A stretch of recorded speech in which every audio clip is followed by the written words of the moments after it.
New Horizons. The development turnaround in Nepal and Bangladesh is an inspiring story for South Asia. The inclusion of two more South Asian countries, Nepal and Bangladesh, for graduation into the category of developing countries marks a significant milestone for these two countries.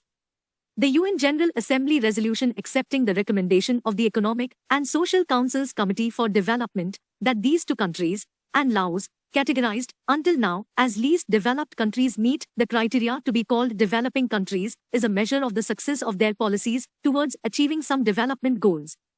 This year, as laid down by the CDP, the criteria were per capita gross national income of $1,018 and above, a high score of 60 on the Human Assets Index, which includes a health index, an education index, and a low score of 36 on the economic and environmental vulnerability index.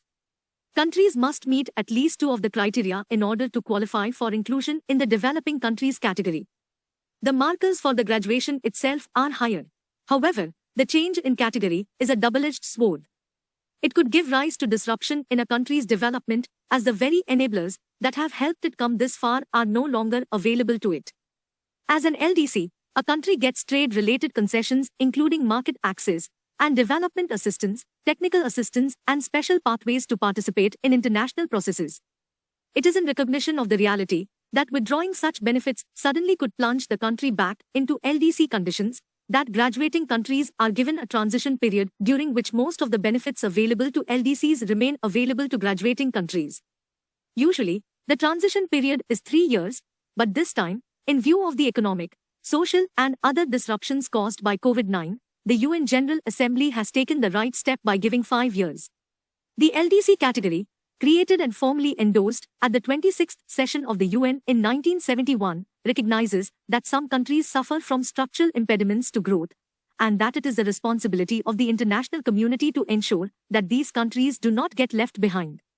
It is not acknowledged as often as it should be that the improvement in the economic and social prospects of the people of a country can only benefit other nations, particularly those in its neighborhood. For a region that has received two big shocks this year, in Afghanistan and Myanmar, both are LDCs, the stabilization of India's population growth, the inclusion of Nepal and Bangladesh for graduation as developing countries, plus the scheduled graduation of Bhutan in 2023, are all positive developments.